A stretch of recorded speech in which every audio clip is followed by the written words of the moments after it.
안녕하세요. 이번 주에는 여호수아기 4장을 공부하는 시간입니다. 이수관 목사님 출타하시면서 돌아오는 주 설교를 또 제가 합니다. 그래서 제가 설교할 부분에 대해서 함께 미리 좀 살펴보는 그런 시간을 가지고자 하는데요.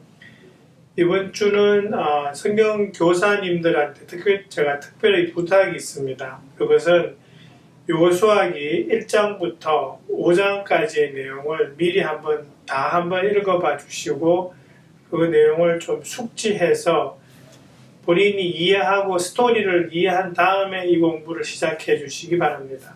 왜냐하면 이 과정에서 이제 이 필요한 그 백그라운드는 이제 이 이스라엘 백성들이 40년간의 광야 생활을 마치고 이제 요단강 동쪽에서 서쪽으로 이제 요단강을 건너는 그 순간입니다. 이전에 있는 내용이 이제 그 하나님께서 여호수아를 세우시는 장면, 그리고 여리고 성으로 그 미리 정찰병을 보내서 내용을 이렇게 그 안에 상황을 보게 하는 장면, 그리고 그 중간에 이제 라합을 만나는 그런 시간이 있죠. 그러면서 이제 3장에 들어와서 이스라엘 백성들이 자기들이 머물던 그 시딤이라는 곳에서 떠나서 요단강 바로 앞에 와서 이제 진을 치고 건널 준비를 합니다. 제가 그 지도를 좀 이렇게 잠깐 보여드렸는데요. 그 오른쪽에 작게 보이는 그 지도 제일 오른쪽 구석에 보이는 그 영어로 된 시딤이라고 보여있는 그것이 우리 성경에서 나오는 시딤 그곳입니다.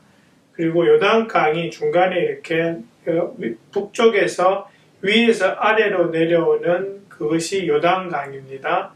그리고 요단강 오른쪽에서 이제 왼쪽으로 건너가면 길갈이 나오고 길갈 바로 옆에 제리코, 그러니까 여리고가 보이는 그 장면입니다. 24절인데 제가 그 중간에 몇 개 구절만 그 박스에다가 넣어드렸습니다. 그래서 그 박스를 이제 한번 읽어보시고 그렇게 시작해 보시면 되겠습니다. 이 요단강이라는 곳은요, 여러분 저도 이제 안 가봐서 모르지만 그 인터넷상에 나오는 그러한 그 성지 순례에 관한 그런 비디오들을 보면 요단강은 그렇게 넓지가 않습니다. 저희가 이제 서울의 한강을 기억해 보면 한강보다 넓어봤자 한 반 정도, 이 좁은 곳은 진짜 이렇게 한 20-30m 밖에 안 되는 그런 게 요단강이고요. 그리고 물이 그렇게 평상시에 많이 흐르지를 않습니다. 그런데 지금 나오는 이 장면은 첫째 달 열흘 근처인데요.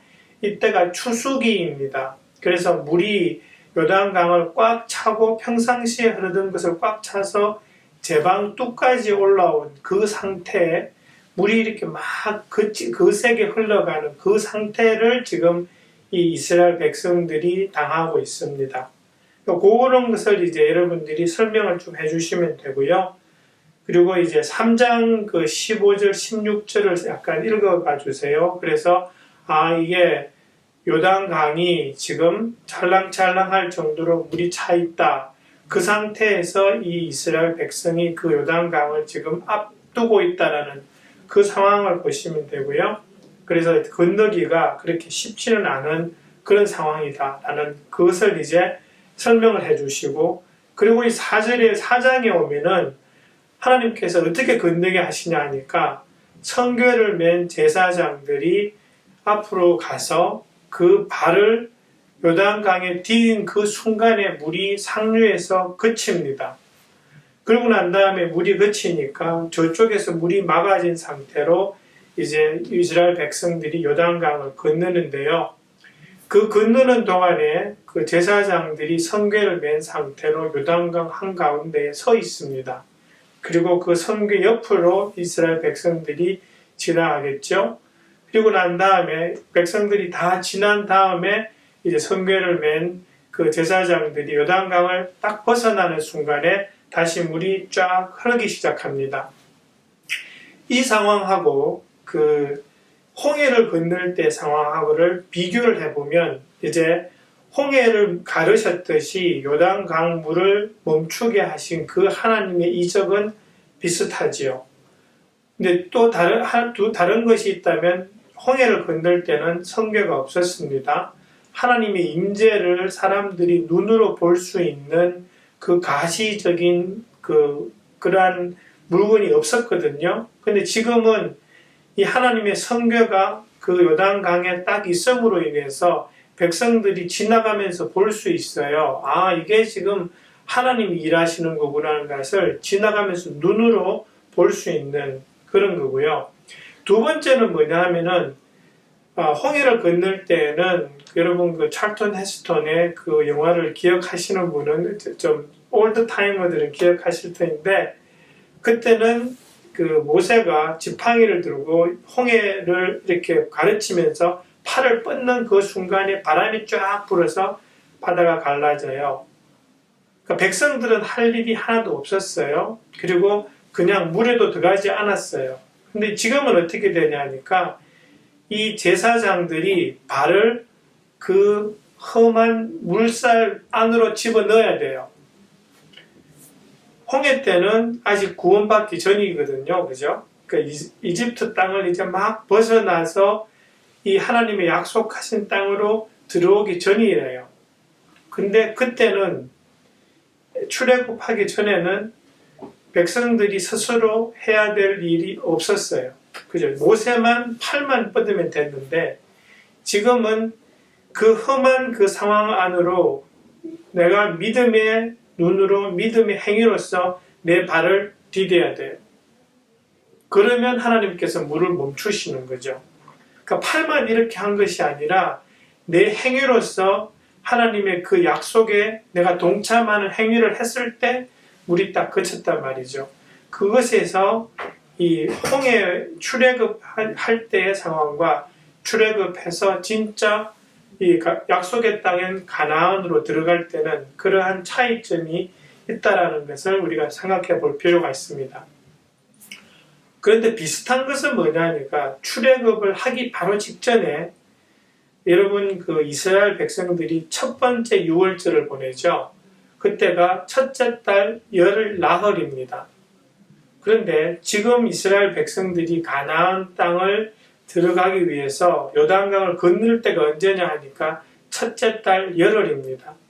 그리고 나흘 뒤에 이 사람들이 가나안 땅에 들어가서 첫 번째 유월절을 지냅니다. 그 시기적으로 비슷하고요. 유월절이라는 그 의미가 하나님께서 우리 그 이스라엘 백성을 구원해 주시는 그 비슷한 상황 가운데 있다는 게 우리가 한 번쯤 기억해 둘 그럴 필요가 있는 것입니다. 그렇게 해서 이제 가나안 땅으로 이스라엘 백성들이 들어가는 이 상황 하에서 입성하는 처음으로 하나님께서 내리시는 명령이 있습니다. 그것은 그 제사장들이 서 있던 그곳에서 돌 12개를 가지고 와서 너희들이 오늘 진칠 그 장소에 세워라 라고 하십니다. 그래서 각 지파별로 한 명씩 메고 왔다는 걸로 봐서 조그마한 돌이 아닙니다. 아주 아마 사람 글쎄요, 사람 키 정도 되면 어떻게 될까 싶은데 세웠다라는 걸로 봐서는 아주 길고 큰 돌을 사람들이 하나씩 메고 와서 그것을 자기들이 지금 오늘 진치는 나중에 길갈에 가서 세웁니다. 그런데 여호수아가 또 하나 하는 것은 제사장들이 서 있던 그 요단강 한가운데에다가도 비슷한 돌무더기를 세웁니다.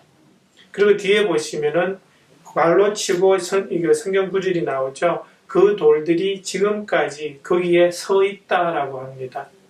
그럼 뭐예요? 사람들 눈에 지금 보이는 거예요. 저기 요단강이 있는데 요단강 중간에 지금 물이 흐르고 있는 가운데 거기에 지금 그 돌이 서 있습니다.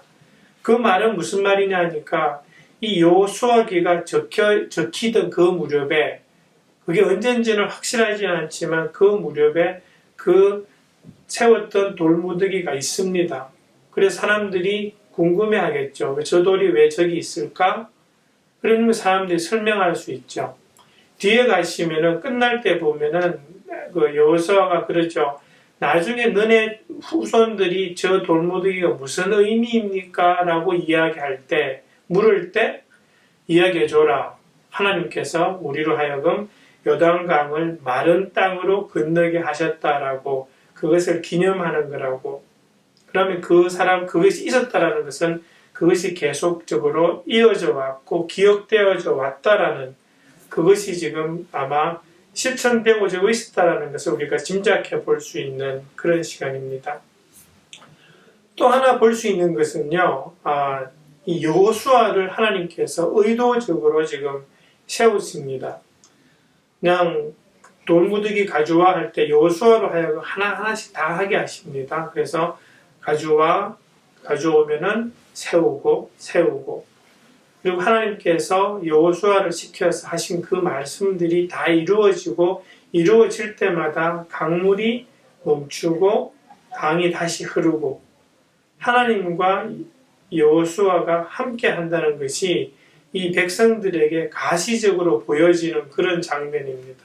그러니까 하나님의 의도를 우리가 볼 수 있습니다. 하나님이 어떤 한 사람을 지도자로 세우시는데 그것을 가시적인 효과를 통해서 하나님의 인정이 여호수아와 함께하고 있다는 것을 하나님께서 지금 의도적으로 그렇게 보여주고 있는 그러한 장면이 되겠습니다. 오늘 이 성경 구절에 나오는 것처럼 성경에는 이 돌을 세워서 기념비를 만드는 장면들이 대표적인 장면들이 성경에 한 4번 정도 나옵니다.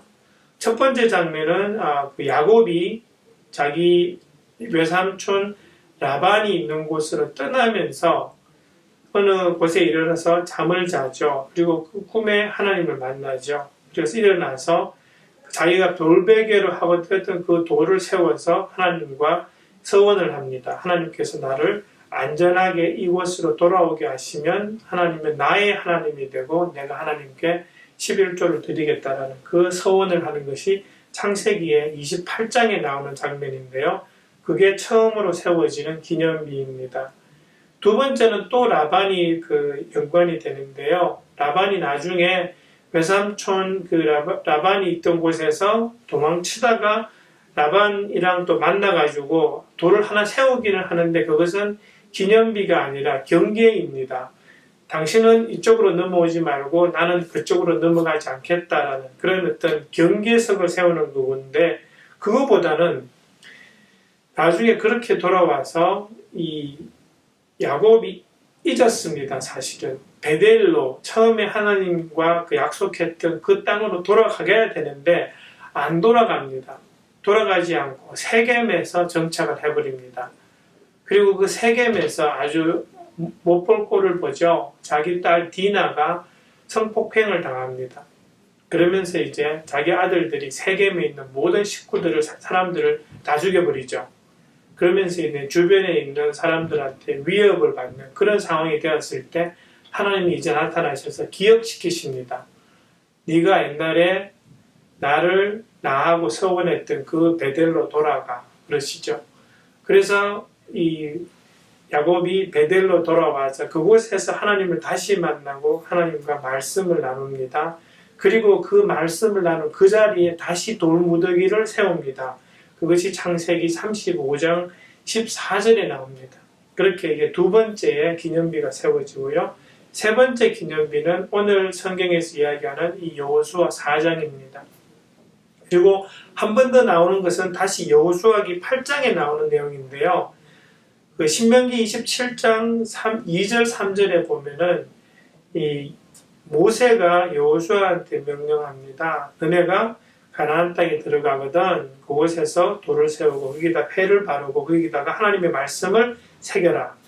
그것을 그대로 그 여호수아가 실천합니다. 그것이 8장의 30절에 나오는데 에발산에서 이제 그런 것을 합니다. 그러면서 기념비로 하나님의 말씀을 적은 기념비를 세우는 장면이 네 번째로 나오게 됩니다.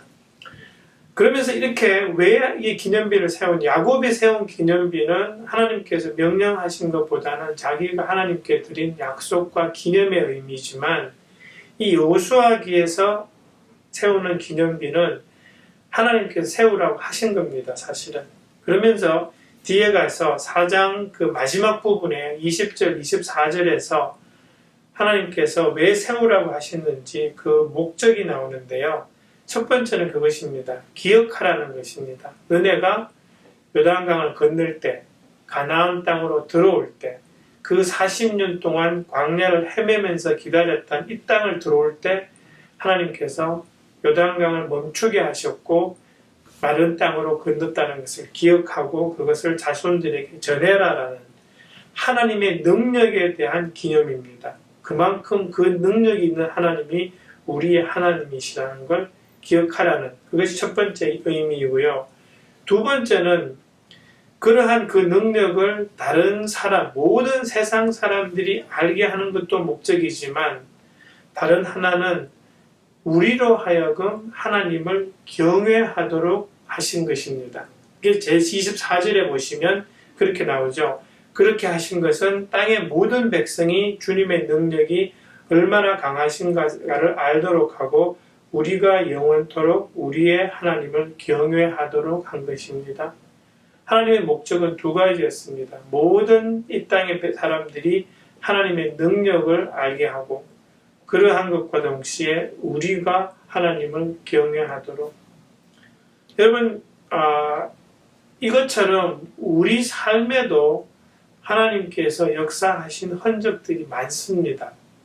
그리고 우리도 우리 삶 가운데에서 그 하나님의 능력을 기념하고 하나님을 경외하도록 하는 기념비를 세울 필요가 있습니다. 그러한 것을 돌아보면서 여호수아기 4장을 함께 공부하는 그런 시간이 되었으면 좋겠습니다. 네, 우리 목장 식구들과 그렇게 준비해서 은혜를 나눠주시고요. 특별히 부탁 다시 하기는 여러분들이 여호수아기 적어도 한 5장까지는 쭉 한번 읽어보시고 내용을 숙지하신 다음에 그렇게 성경 공부를 인도해 주시면 감사하겠습니다. 네, 수고해 주십시오.